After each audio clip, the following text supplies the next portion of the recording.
Sur la parole de Dieu. Je voulais vous parler de Noé ce soir. Je suis venu dans ce but-là, vous parler de Noé. Et c'était comme ça. Je suis venu avec ce message-là dans mon cœur, vous parler de Noé. Mais moi, je ne suis pas Dieu ce soir. Moi, je vous vois. Vous avez des beaux visages, peut-être des beaux sourires ce soir. Mais dans vos cœurs, je ne sais pas ce qui se passe. Mais lui, il sait. Amen. Donc il a changé la donne. Je ne sais pas pourquoi. Hein? Il est Dieu, il sait tout, il connaît tout, il voit tout. Alors on va parler d'un homme dans la Bible, un homme qui avait tout pour réussir, un homme qui avait tout. Quand on lit la parole de Dieu, c'était un homme qui avait tout. Mais en vérité, il n'avait rien. On va lire dans le livre de Luc au chapitre 16 et verset 19. On lit ce passage ensemble dans le livre de Luc au chapitre 16 et verset 19. C'est une lecture assez longue, mais c'est important de la lire. Il y avait un homme riche qui était vêtu de pourpre et de fin lin, et qui chaque jour menait joyeuse et brillante vie. Un pauvre nommé Lazare était couché à sa porte, couvert d'ulcères et désireux de se rassasier des miettes qui tombaient de la table du riche. Et même les chiens venaient encore lécher ses ulcères. Le pauvre mourut et fut porté par les anges dans le sein d'Abraham. Le riche mourut aussi. Elle fut ensevelie dans le séjour des morts. Il leva les yeux et tandis qu'il était en proie au tourment, il vit de loin Abraham et Lazare dans son sein. Il s'écria, Père Abraham, aie pitié de moi, et envoie Lazare pour qu'il trempe le bout de son doigt dans l'eau et me rafraîchisse la langue, car je souffre cruellement dans cette flamme. Abraham répondit, mon enfant, souviens-toi que tu as reçu tes biens pendant ta vie, et que Lazare a eu les maux pendant la sienne. Maintenant il est ici consolé, toi tu souffres. D'ailleurs, il y a entre vous et moi un grand abîme, afin que ceux qui voudraient passer d'ici vers vous, ou de là vers nous, ne puissent le faire. Le riche dit, je te prie donc, Père Abraham, d'envoyer Lazare dans la maison de mon père, car j'ai 5 frères. C'est pour qu'il leur atteste ces choses, afin qu'ils ne viennent pas aussi dans ce lieu de tourment. Abraham répondit, ils ont Moïse et les prophètes, qu'ils les écoutent. Ça veut dire ils ont les serviteurs de Dieu, qu'ils les écoutent, comme ce soir. Vous avez les messagers du Seigneur, les serviteurs de Dieu. Écoutez-les, c'est ce qu'il a voulu dire en fait. Qu'ils les écoutent. Et il dit non, Père Abraham. Mais si quelqu'un des morts va vers eux, ils se repentiront. Et Abraham lui dit, s'ils n'écoutent pas Moïse et les prophètes, ils ne se laisseront pas persuader, même si quelqu'un des morts ressuscité. La Bible dit qu'il va y avoir là un homme qui était vêtu de pourpre et de fin lin. Et à la parole de Dieu, quand il y a à peu près cette histoire-là, à peu près 2000 ans, et puis la Bible dit que, quand la Bible dit qu'il était vêtu de pourpre et de fin lin, c'était des habits royaux. Et comprenez bien qu'un roi, eh bien, a ce qu'il veut. Et cet homme-là n'était pas un roi, mais il était habillé avec des habits royaux. Ça veut dire qu'il était extrêmement riche. Il était vraiment riche. La Bible dit qu'il était vêtu de pourpre et de fin lin. Et qui chaque jour menait joyeuse et brillante vie. Et lorsque, eh bien, on s'arrête sur la lecture, la Bible dit qu'il menait chaque jour une joyeuse et brillante vie. Lorsqu'on voit la fin de cet homme, il y a là une anomalie. Parce que la Bible dit qu'il menait joyeuse et brillante vie. Et quand on voit la fin de cet homme, ce qui va lui arriver, où il va passer l'éternité, eh bien moi je réalise que ce n'est pas lui qui menait sa vie. Mais c'était la vie qu'il avait qui le menait. Et souvent de fois c'est comme ça. On croit qu'on peut mener notre vie, nous. On croit qu'on est maître de la situation. On croit que, eh bien, on est là, on a un titre, on est là, on a une corpulence, on est quelqu'un, on croit qu'on mène tout. C'est faux, frères et sœurs. C'est faux, mon ami, ce soir. Tu n'es maître de rien du tout. Rien du tout. La Bible dit qu'un homme ne peut pas rajouter une coudée à sa vie. On est comme une vapeur qui paraît, qui disparaît. Et les femmes savent qu'est-ce que c'est ce soir. Lorsqu'on fait bouillir une marmite, il n'y a pas longtemps, bien, j'ai nettoyé une marmite enfante, elle bouillissait. Et lorsque j'ai ouvert le couvercle, une buée est sortie. Mais quelques secondes. Et après, il n'y avait plus rien. Voilà ce qu'est la vie de l'homme et de la femme sur la terre. Cet homme croyait qu'il menait, mais il ne menait rien du tout. C'était la vie qu'il avait qui le menait. Et c'est la vie que tu es en train d'avoir ce soir qui te mène en vérité. Tu n'as le contrôle de rien du tout. Tu n'as le contrôle de rien du tout. Et puis la Bible dit qu'il menait joyeuse et brillante vie. Et il y avait là un homme aussi, qui s'appelait Lazare. La Bible dit qu'il était couché à la porte, il était couvert d'ulcère. Un homme malade. Un homme malade. Et la Bible dit qu'il s'appelait Lazare, il était couché à sa porte. Il était couvert d'ulcère, un homme malade. Et à l'époque, de là où nous parle la parole de Dieu, eh bien, les hommes, eh bien, la mendicité était fréquente. La mendicité était fréquente. Et la Bible dit qu'il était là, couché à la porte, malade. Oh, il n'avait pas de couverture sociale. La Bible dit qu'il était malade. Et vous savez, aujourd'hui, on a une petite carte verte. Lorsqu'on a mal aux dents ou on a mal à la tête, eh bien, avec cette petite carte verte, on ne paye pas de docteur. On ne paye pas d'hôpital et on ne paye pas de médicaments. Mais cet homme-là n'avait pas de couverture sociale. Vous comprenez ce soir? Lui, il n'avait pas de couverture sociale. Nous, aujourd'hui, eh bien, on est assuré pour la maladie. C'est-à-dire, si on a un rhume, on a cette petite carte, on ne paye rien.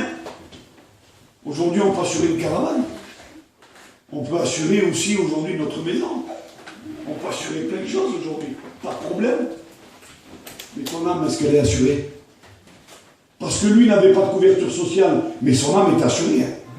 Il avait l'assurance des assurances. Il n'avait pas au-dessus de cette assurance-là. Il savait que s'il lui arrivait quelque chose, lorsqu'il fermait les yeux, ses yeux s'ouvraient dans le sein d'Abraham. Vous comprenez? Là où il y a la paix, là où il y a la joie, là où il n'y a plus de grincement de dents, là où il n'y a plus rien, là où il est dans la paix. Il savait, lui. Alors je ne sais pas quelle assurance tu as, toi. PFA, MMA, je ne sais pas, Matmut, peut-être. Possible. C'est rigolo, c'est vrai. Et j'essaie d'apaiser un petit peu. Mais en vérité, est-ce que ton âme est assurée? Parce que c'est pas ta campine qu'il faut qu'il soit assuré. On n'en a rien à faire de la campine. Elle restera là, elle. Mais ton âme, elle, est-ce qu'elle est assurée? Vous comprenez ce soir? Vous comprenez?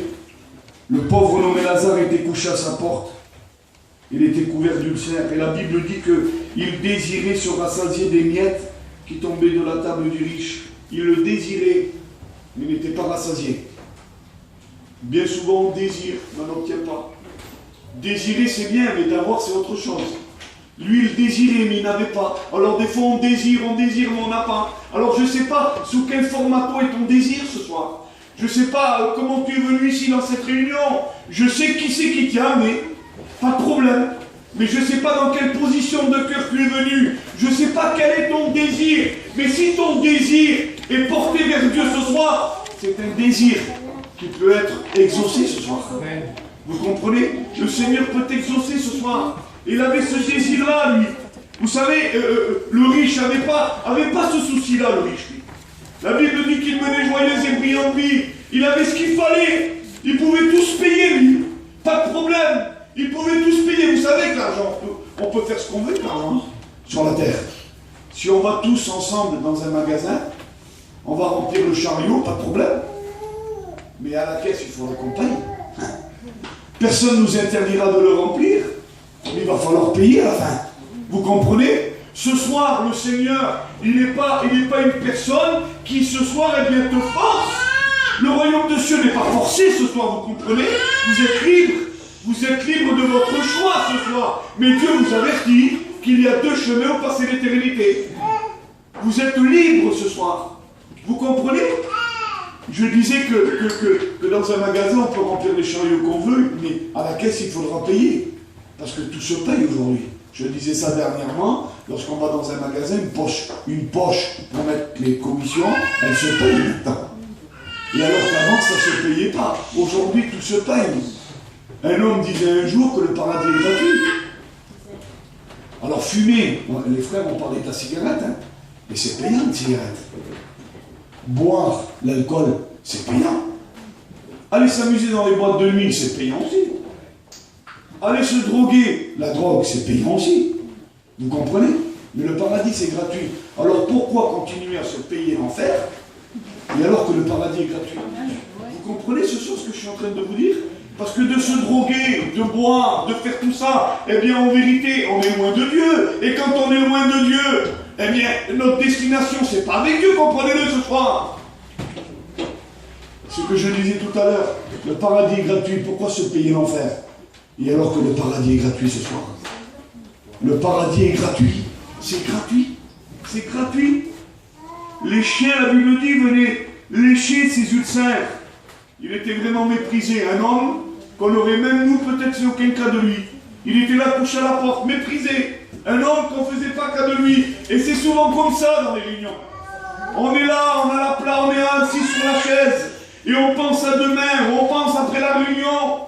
Et on méprise l'appel de Jésus. Repentez-vous, revenez à lui. Il n'arrête pas de vous rappeler, il n'arrête pas de t'appeler. Et toi tu penses à demain, tu penses à après-demain, ton commerce, tes affaires. Tu méprises ce que Dieu te demande de faire. Il serait bon ce soir. Il serait bon de réaliser que Jésus revient bientôt. Amen. Jésus revient bientôt. Arrête de mépriser l'appel de Dieu. Un jour, un homme va marcher, un évangéliste, un homme de Dieu extraordinaire. Et puis là, il y a un homme qui a beaucoup d'arbres fruitiers.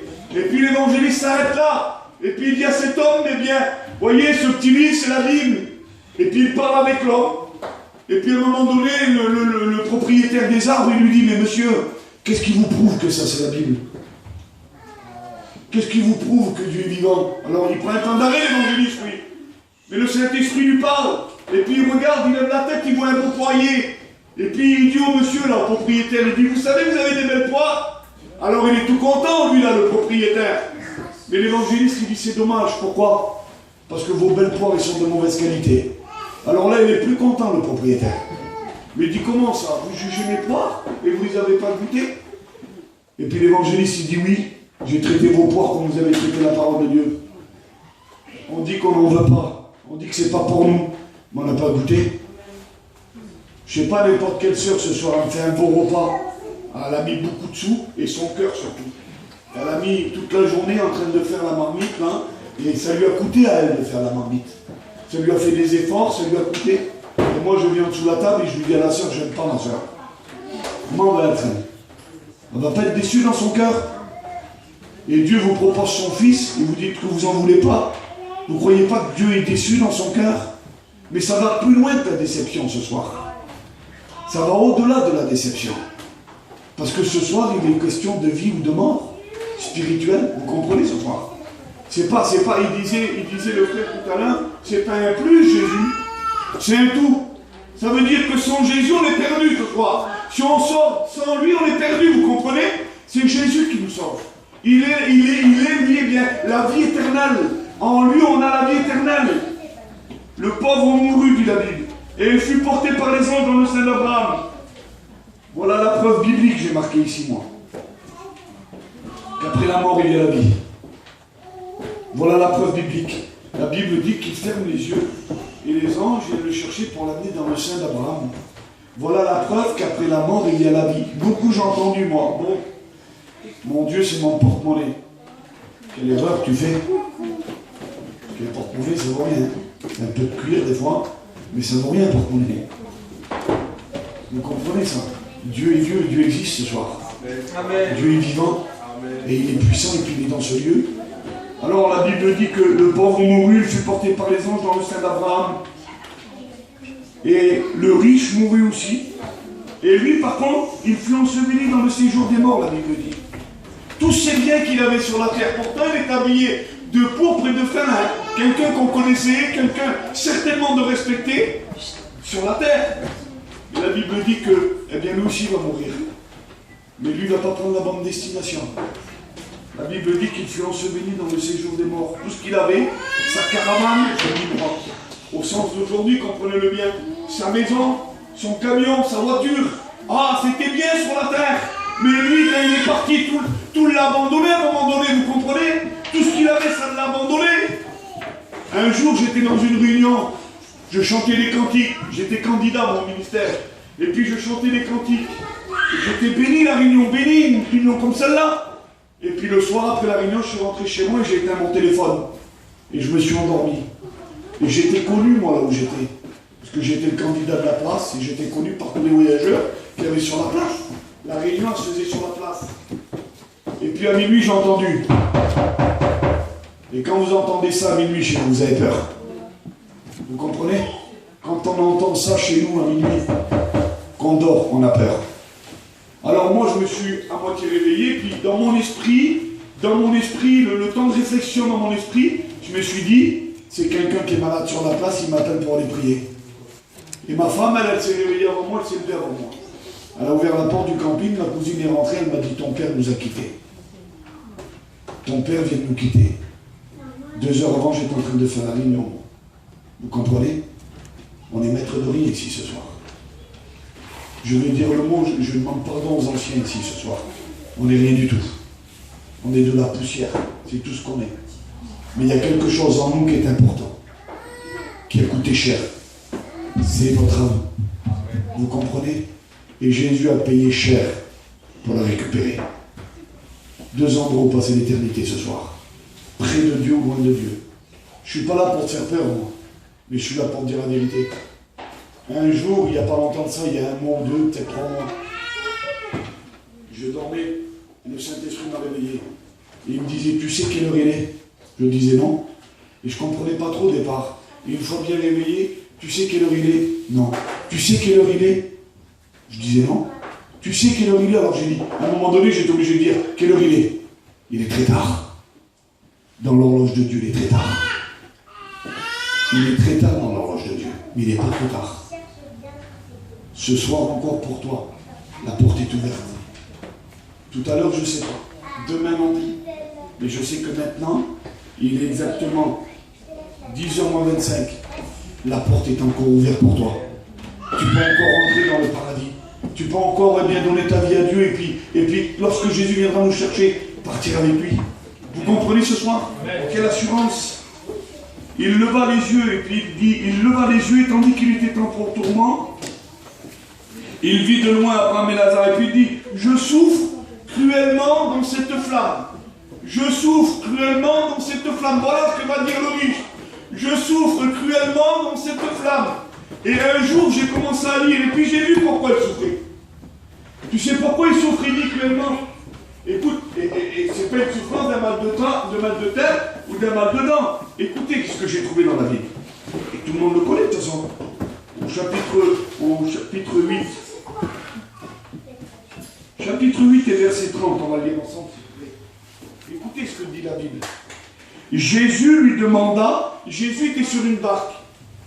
Il va s'arrêter dans une région où là il y avait un démoniaque, le Gadara. Et puis écoutez ce qu'il dit. Jésus lui demanda à cet homme-là, quel est ton nom? Légion, répondit. Vous savez ce que c'est une légion? Un homme qui est possédé ou une femme qui est possédée d'une légion, elle a entre 3000 et 6000 démons. C'est pas un démon, hein? C'est 3000 ou 6000. Voilà ce qu'il dit. Légion, lui répondit-il, car plusieurs démons étaient entrés en lui. Et il priait instamment Jésus de ne pas leur ordonner d'aller dans la Bible. Même les démons, ils ont peur d'y aller. Ils vont prier Jésus instamment, mon frère Johnny, de ne pas les envoyer dans la Bible. Même les démons, ils ont peur. Même eux, ils ont peur de ça, vous comprenez? Même eux ont peur de cet endroit-là. Et nous, ce soir, eh bien, on n'aurait pas peur. Tu n'aurais pas peur, alors, ce soir? Vous voulez aller plus pire qu'un démon, vous? S'il y a un démoniaque qui rentre ce soir ici, là, tout le monde s'en va au courant. Il n'y en a pas un qui reste là. Je le dis en vérité ce soir. Sur un démoniaque qui se manifesterait ici ce soir, il n'y en a pas un qui resterait sur les chaises là. Tout le monde déserterait de l'église. Mais dans le lieu où ils vont là, dans le lieu où va celui-là qui n'a pas Jésus dans sa vie, c'est bien pire que ça. C'est bien plus pire que ça parce que même eux, ils ont peur de cet endroit-là. Même eux, ils ont peur de cet endroit-là. Abraham répondit, souviens-toi que tu as eu tes biens pendant ta vie. Il va lui parler, le Seigneur va lui parler de ce qu'il avait eu pendant sa vie. Ça veut dire que certainement le riche avait dû entendre parler de Jésus. Mais certainement il n'avait pas accepté. Vous comprenez ce soir? Et toi tu l'as entendu parler aussi ce soir. Alors je ne sais pas ce qui te tient toi. Peut-être la cigarette il a été parlé tout à l'heure. Peut-être c'est ça qui te tient. Ou c'est peut-être le petit exomile qu'il a dit le frère. Quand tu rentres chez toi le soir, tu es obligé d'en prendre. Ou quand tu te lèves le matin. C'est peut-être ça qui te tient ce soir. Je sais pas moi. Ou peut-être un petit verre de trop qui te tient. Je sais pas. Mais la réunion, elle s'est faite comme ça ce soir. Elle s'est dirigée comme ça. Tu as peut-être besoin de délivrance dans ton cœur. Je voudrais vous lire une lettre et puis j'arrête là, je vous laisse tranquille. Et on va prier le Seigneur. Il a été parlé de lien tout à l'heure. Je voulais vous lire la lettre de la drogue. Vous savez ce que ça veut dire le mot drogue? Les anciens, avant, ils en avaient peur de ce mot-là. Monseigneur, tu parlais de la drogue, tu parlais du peuple, du cigale. Et tout alors. Il ne fallait pas parler de ce mot-là. Hein. Mais maintenant, aujourd'hui, ça devient une routine, le mot-là. Excusez-moi l'expression, mais les jeunes, ils ont devant vous aujourd'hui. Il n'y a plus de respect de rien. Ils vendent devant vous. Excusez-moi l'expression, ils fument le joint devant vous. Mais vous savez ce que ça veut dire le mot drogue? C'est pas un mot extraterrestre. Hein. Le mot drogue, ça veut dire dépendre de quelque chose. Alors des fois, une cigarette, c'est une drogue. Un verre de trop, c'est une drogue. Un petit cachet le soir pour dormir, c'est une drogue. Excusez-moi. Écoutez ce qu'elle dit la lettre là. Ami, je suis la drogue, celle qui est venue pour détruire la vie de beaucoup de jeunes ignorants. C'est pas grave. Je suis celle qui me suis introduite dans les balles et les fêtes, celle qui te fera vivre hors de ce monde rempli de problèmes. Mais tu t'habitues à moi et je commence à te manquer. Je suis la drogue, celle qui est venue pour détruire le monde entier. Peu m'importe que tu sois blanc ou noir, pauvre ou riche. Depuis le moment où tu m'as essayé, et ça vous pouvez mettre les cachets ce que vous voulez dedans, hein. Depuis le moment où tu m'as essayé, tu es à moi pour le reste de ta vie. Souviens-toi lorsque tu as commencé. Tu étais triste, tu te sentais seul. Je t'ai offert le bonheur et maintenant je te tiens. Tu es à moi, je fais de toi ce que je veux. Je te lève le matin et je fais penser à moi, même si tu ne le veux pas. Je suis ton maître, tu es mon esclave. Je te fais marcher comme un pantin. Je suis ta volonté, je te détruis ta vie physique, morale et spirituelle. Je suis celle qui détruit ton foyer et je vole l'amour de ton épouse et de tes enfants. Je suis celle qui t'a emmené jusqu'à la prison. J'ai fait de toi un serviteur. Je t'ai ensorcelé. Tu es tombé amoureux de moi. Personne sur cette terre peut casser notre amour. Essayer de m'oublier, c'est inutile. Ni la science, ni la psychiatrie ne peuvent rompre notre amour. Mon unique ennemi, et ça c'est beau, c'est Jésus-Christ, le Fils de Dieu. Et je suis jaloux de lui. J'ai vu comment il m'a enlevé. Beaucoup de mes fidèles, beaucoup sont ministres de Dieu ou missionnaires, beaucoup sont prédicateurs. Et maintenant, ils vivent heureux avec lui. Je le déteste parce que lui seul a le pouvoir de me vaincre. Ce que je détruis, lui le reconstruit. Contre lui, je ne peux lutter. Et en ce moment même, beaucoup veulent me quitter. En ce moment même, beaucoup veulent me quitter. On a un Dieu qui est tout puissant. Je ne vais pas te faire venir là ce soir. Mais moi je sais que si tu veux toi ce soir, Dieu peut te délivrer. De la drogue, des cachets, de la cigarette, de l'alcool, mets ce que tu veux devant. Tout ce qui nous fait dépendre, c'est de la drogue. Vous comprenez ce soir, on ferme nos yeux. On ferme nos yeux. Je vais prier pour vous ce soir. Je ne vais pas vous faire venir devant. Je voudrais que tout le monde ferme les yeux. Il y a Dieu dans ce lieu, un saint resté devant lui. Fermons nos yeux, s'il vous plaît. Et on va prier le Seigneur quelques instants. Nous te bénissons, Seigneur. Merci, Saint-Esprit, ce soir. Parce que tu es le meilleur des prédicateurs. C'est toi qui convaincs de péché, de justice et de jugement. Et je sais qu'en ce moment même, tu es en train de toucher le cœur. Oh, tu touches les vies ce soir, tu bénis, Seigneur, tu libères, tu délivres ce soir. Tu vois ces liens dans les cœurs, Seigneur, au nom de Jésus. Au nom de Jésus-Christ. Je voudrais faire cet appel ce soir. Je voudrais faire cet appel ce soir. Je ne vais pas énumérer les liens, il y en a plein des liens. Mais toi, tu sais le lien que tu as ce soir. Si tu en as un. Je te demanderai de lever ta main à ta place. Et instantanément, Dieu honore ta foi. Tu lèves ta main, tu la rabaisses. Instantanément, Dieu te libère. Tu lèves ta main, Dieu te voit. Tu lèves ta main instantanément, Dieu te visite et te libère. Lève ta main à ta place et Dieu te bénit ce soir. Lève ta main à ta place. Ne repars pas de ce lieu pareil que tu es rentré. Dieu veut te libérer ce soir.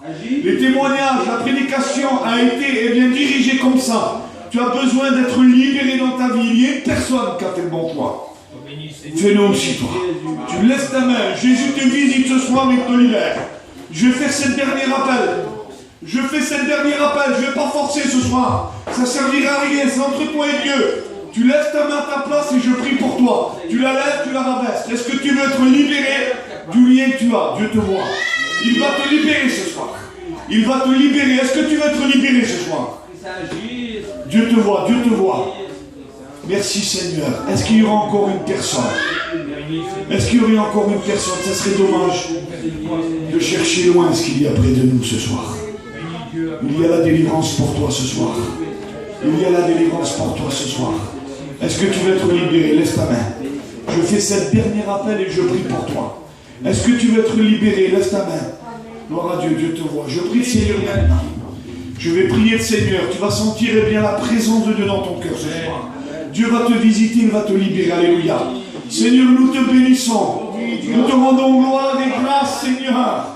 Te disons merci pour ces hommes qui se tournent vers toi. Seigneur, c'est toi qui bénis, c'est toi qui délivres, c'est toi qui libères ce soir. Seigneur, au nom de Jésus, honore cette louange de foi pour la gloire de ton nom. Tu bénis chaque personne qui a levé leurs mains. Tu touches leur cœur au salut. Tu les libères, Seigneur, de tous tes bienfaits pour la gloire de ton nom. Et nous te disons merci, notre Dieu. Merci, Jésus. Et le peuple dit merci. Alléluia. Que Dieu vous bénisse. Croyez-le. Alléluia.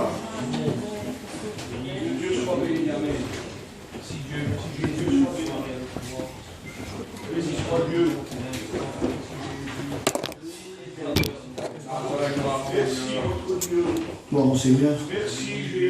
On reste dans la bonne présence de Dieu. On va chanter un petit cantique et puis commence le cantique. S'il y a des gens qui sont malades parmi nous, approchez-vous devant. Les serviteurs de Dieu prieront pour vous. Au nom du Seigneur, vous serez guéris. Parce qu'on l'a entendu ce soir encore, Jésus n'a pas changé.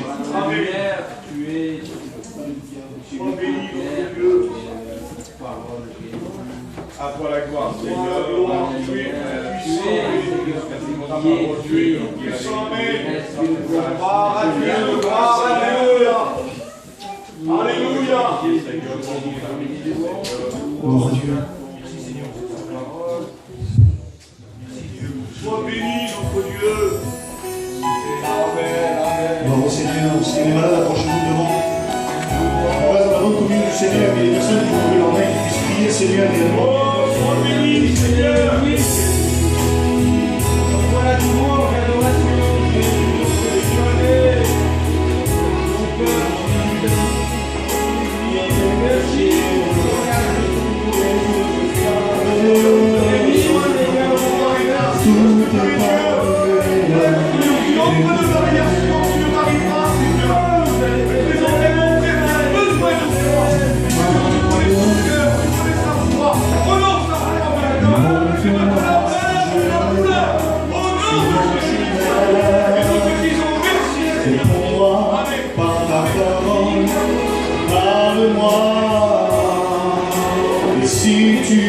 Châtie, c'est pour mon bien.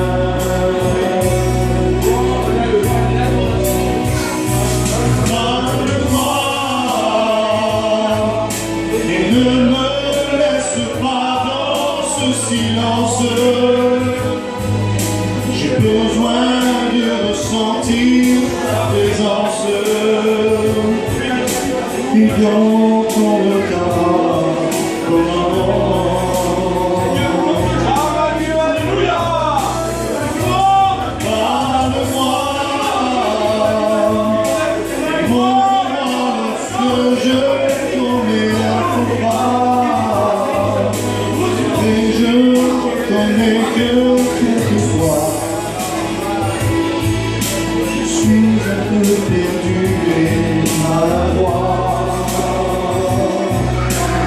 Seigneur,